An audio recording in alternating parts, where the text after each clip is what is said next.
South India shopping mall, the wedding మంత్ర, సరికొత్త wedding collection, south India shopping mall. ఇప్పుడు మనతో పాటు ఉన్నారు గ్యాస్ట్రోఎంట్రాలజిస్ట్ డాక్టర్ శ్రీమన్నారాయణ. నమస్తే సార్, ఎలా ఉన్నారు సార్? సార్, ఈ ఫుడ్ తిన్న తర్వాత సాధారణంగా ఎక్కువగా చిన్నపిల్లలు వెంటనే మోషన్కి వెళ్తూ ఉంటారు, బట్ పెద్దవాళ్ళకు కూడా ఆ సమస్య వచ్చే ఛాన్సెస్ ఉంటాయా? ఉంటాయండి. దాన్ని పేరేమంటామంటే ఇరిటబుల్ బవల్ సిండ్రోమ్ అనమాట. ఐబిఎస్ అంటాము జనరల్గా, అందరికి యూజ్ చేసే వర్డ్.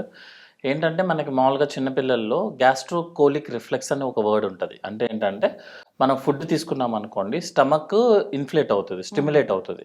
దానివల్ల మనకి కోలాను అంటే పెద్ద పేగ మీద ప్రెషర్ పడి మూమెంట్ వస్తుంది అనమాట.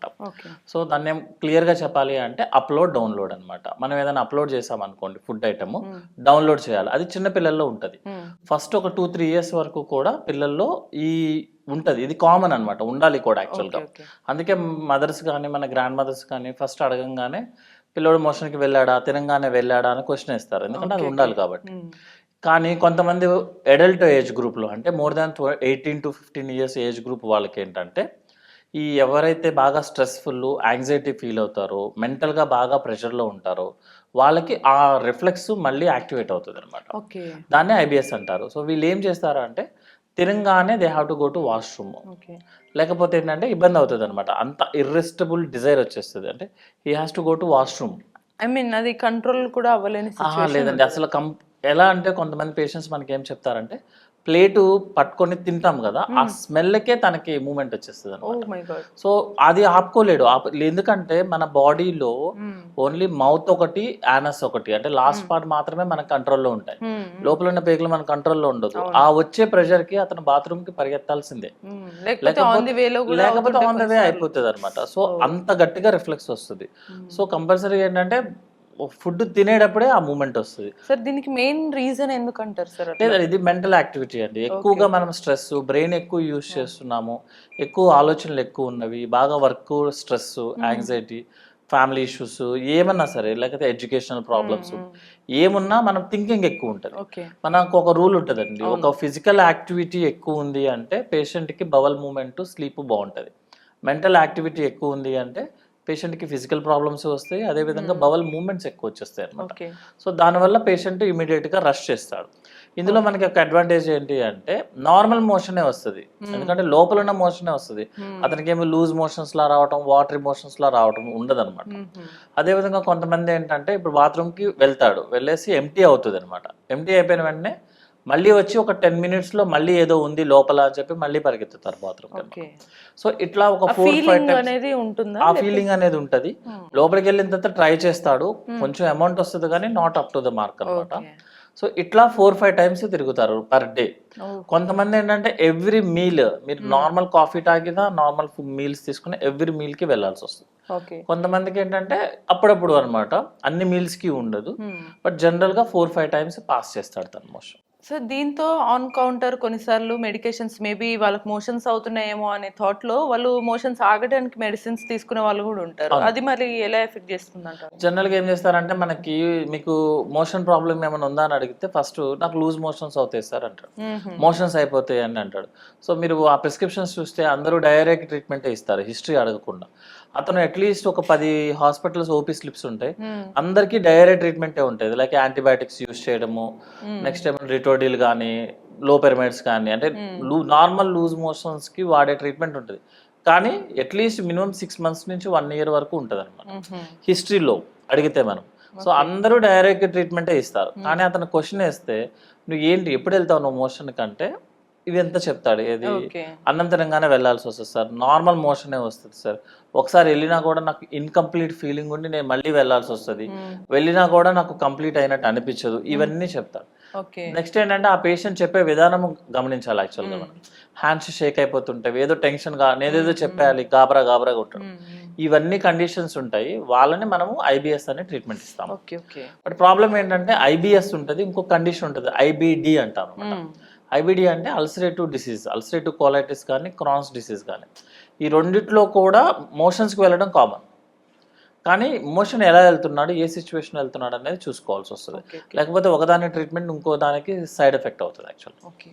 సార్ ప్రాబబ్లీ ఇదంతా కూడా మనకి యంగ్ ఏజ్ లో చేసేది కూడా అప్పుడు ఎఫెక్ట్ అవుతుంది అంటారా, లేకపోతే ఏజ్ ని బట్టి మీరన్న 50, 60, నార్మల్ గా 70s ఇంతకు ముందు 20-30 ఇయర్స్ అప్పుడు కొంచెం ఈ work pressures, educational pressures, family problems, personal problems వచ్చేదండి. ఇప్పుడు ఈవెన్ 80 ఇయర్స్ వాళ్ళకి కూడా వస్తుంది యాక్చువల్లీ. 80 ఇయర్స్ వాళ్ళు కూడా ఆలోచనలు ఎక్కువైపోతున్నాయి, వాళ్ళు కూడా ఏదేదో చేసేయాలి కొత్తగా. సో వాళ్ళకి కూడా ఐబిఎస్ వస్తుంది. కాకపోతే నేను అదే చెప్పాను కదండి, మనకి బవల్ ప్రాబ్లమ్స్ 3 ఉంటాయి జనరల్గా అండి. ఒకటి ఐబిఎస్ ప్రాబ్లము, రెండోది ఏంటంటే ఐబిడి ప్రాబ్లం అంటారు, అంటే అల్సరేటివ్ కోలైటిస్ కానీ, క్రాన్స్ డిసీజ్ కానీ, టీబీ కానీ. మూడోదేమో క్యాన్సర్. ఒక పేషెంట్కి యంగ్ పేషెంట్ వచ్చాడండి, మీకు హిస్టరీ చెప్పాడు, కరెక్ట్గా క్లియర్గా చెప్పాడు హిస్టరీ మొత్తం. లైక్ మల్టిపుల్ టైమ్స్ వెళ్తున్నాను, వెళ్ళంగానే బాత్రూమ్కి వెళ్తున్నాను, ఇంకా లోపల ఏముండదు, మ్యూకస్ ఉండడం అంటే గమ్లా ఉండడం కానీ, బ్లాక్ కలర్ కానీ, వాటరీ స్టూల్స్ కానీ, వేరే కంప్లైంట్ ఏమి ఉండదు, వాళ్ళని మనం ఐబిఎస్ అని చెప్తాం. అలా కాకుండా ఓల్డ్ పేషెంట్ వచ్చి మీకు ఇలాగే హిస్టరీ చెప్పాడు అనుకోండి, ఫస్ట్ కొలనోస్కోపీ చేసి లోపల క్యాన్సర్ కానీ, టీబీ కానీ, అల్సరేటివ్ కోలైటిస్ కానీ, క్రాన్స్ డిసీజ్ కానీ లేదు అని మనం కన్ఫర్మ్ చేసిన తర్వాత మాత్రమే ఐబిఎస్ అంటాం.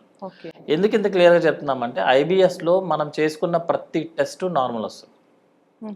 ఐబిఎస్ అనేది పేషెంట్ డాక్టర్తో మాట్లాడినప్పుడు డిసైడ్ చేయాల్సిన కండిషన్. అంతేగాని నేను చాలామంది చెప్తారు మనం 10-15 కొలనోస్కోపీలు ఉంటాయి, ఎండోస్కోపీలు ఉంటాయి, అన్నీ నార్మల్ వస్తున్నాయి కదా సార్, ఎందుకు తగ్గట్లేదు నాకు అంటారు. మనం చేసే టెస్ట్లు ఏంటంటే ఇన్ఫెక్షన్ ఉందా, స్టోన్స్ ఉన్నాయా, క్యాన్సర్ ఉందా చెప్పడానికి మాత్రమే పనిచేస్తారు. అవన్నీ కాకుండా మనకు వచ్చే జబ్బులు చాలా ఉంటాయి. సో రిపోర్ట్స్ నార్మల్ ఉంటుంది. ఐబిఎస్ ఎందుకు క్లియర్ చెప్తున్నామంటే ఐబిఎస్లో మన బ్లడ్ టెస్టుల దగ్గర నుంచి సిటీ స్కాన్, అల్ట్రాసౌండ్, కొలనోస్కోపీ అన్నీ నార్మల్ వస్తాయి. నార్మల్ వస్తాయి కాబట్టి దాన్ని ఐబిఎస్ అంటారు యాక్చువల్లీ. ఎందుకంటే ఇది బ్రెయిన్ యాక్టివిటీ, ఫంక్షనల్ ప్రాబ్లం అనమాట. సో ప్రాబబ్లీ ఒక రకంగా mental health is equal to gut health అన్నట్టు తీసుకోవచ్చు. మెంటల్ హెల్త్, మెంటల్గా యాక్టివ్గా ఉంటే, న్యూరాన్స్ యాక్టివ్గా ఉంటే బవల్ మూవ్మెంట్ ఎక్కువ ఉంటుంది యాక్చువల్గా. సో సార్ సింపుల్గా ఫైనల్గా ఈ పర్టికులర్ ప్రాబ్లం ఉన్న వాళ్ళకి క్లియర్గా మీరు చెప్పినట్టు తిన్న వెంటనే మోషన్ రావడం, ఆ ఫీలింగ్ ఉండడంతో పాటు ఇంకే ఎటువంటి సైన్స్ ఉంటాయి, సో ఆ సైన్స్తో పాటు వాళ్ళు వెంటనే చేయాల్సిన యాక్టివిటీ ఏంటి? జనరల్గా వీళ్ళకి మోషన్స్ ఎక్కువ సార్లు వెళ్ళటం ఉంటుందండి, ఇన్కంప్లీట్ ఫీలింగ్ ఉంటుంది. అప్పుడప్పుడు కొంతమందికి ఏంటంటే అసలు రాదు మోషన్, వెళ్ళి కూర్చుంటారు, మ్యూకస్ వస్తుంది అనమాట, అంటే కొంచెం గమ్ వస్తుంది, బ్లడ్ అలా ఏం రాదు, మోషన్ నార్మల్ మోషన్ ఉంటుంది, వాళ్ళ ఎపటైట్ అంతా బాగానే ఉంటుంది. బట్ మెయిన్ థింగ్ ఏంటంటే వాళ్ళు యాంగ్జైటీలో ఉంటారు. ఒక పేషెంట్ యాంగ్జైటీలో ఉన్నారా, మనం నార్మల్గా చూసినా మనకు అర్థమైపోతుంది, డిప్రెషన్లో ఉన్నాడా, యాంగ్జైటీలో ఉన్నాడా తెలిసిపోతుంది. ఇవన్నీ ఉంటే మనం ఐబిఎస్ అని చెప్తాం. సో ఐబిఎస్కి వాడే ట్రీట్మెంట్ కూడా సపోర్టివ్ మెడికేషన్స్ అండి, లైక్ రిఫాగట్ అని చెప్పి జస్ట్ జనరల్గా మోషన్లో పనిచేసి ఒక యాంటీబయాటిక్ ఇస్తాం, ప్రోబయాటిక్స్ ఇస్తాము. నెక్స్ట్ ఏమో మెంటల్ హెల్త్ ప్రాబ్లమ్స్ని కవర్ చేసుకోవడానికి మెడిసిన్స్ ఇస్తాం. ఫైబర్ ఫుడ్ని ఎక్కువ తినమని చెప్తాము, ఫైబర్ పౌడర్ ఇస్తాం. ఇందులో ప్రాబ్లం ఎక్కడ వస్తుంది అంటే మెడిసిన్స్ వాడినప్పుడు పేషెంట్ బాగుంటాడు, మెడిసిన్స్ ఆపేస్తే మళ్ళీ సినిమా స్టార్ట్ అయిపోతుంది. ఎందుకు? కారణాన్ని నేను ట్రీట్మెంట్ ఇవ్వట్లేదు, కారణము బ్రెయిన్లో ఉంది. సో కారణం అక్కడ ఉంది, నేను జస్ట్ సైడ్ ఎఫెక్ట్ని మాత్రమే ట్రీట్మెంట్ ఇస్తున్నాను. సో ఎప్పుడైతే తన stress level, anxiety level either meditation చేసుకుంటాడా, ఫిజికల్ యాక్టివిటీ చేసుకుంటాడా, లేకపోతే వాట్ ఎవర్ థింగ్ ఇస్ ఏం జరిగినా మన మంచిగా అని చెప్పి ముందుకెళ్ళిపోతాడా, లేకపోతే సైకాట్రిక్ కౌన్సిలింగ్ చేయించుకుంటాడా, సైకాట్రిక్ మెడిసిన్స్ వాడతాడా అనేది that is the reasons. Main రీజన్ని తన ట్రీట్మెంట్ తీసుకుంటేనే ఐబిఎస్ తగ్గుతుంది. మనం మెడిసిన్స్ వాడుతున్నప్పుడు 100% రిలీఫ్ వస్తుంది. కొంతమంది చెప్తారనమాట 6-7 ఇయర్స్ నుంచి ప్రాబ్లమ్స్ ఉంటాయి, మనం 2 రోజులు మెడిసిన్స్ పెట్టంగా తగ్గిపోతుంది.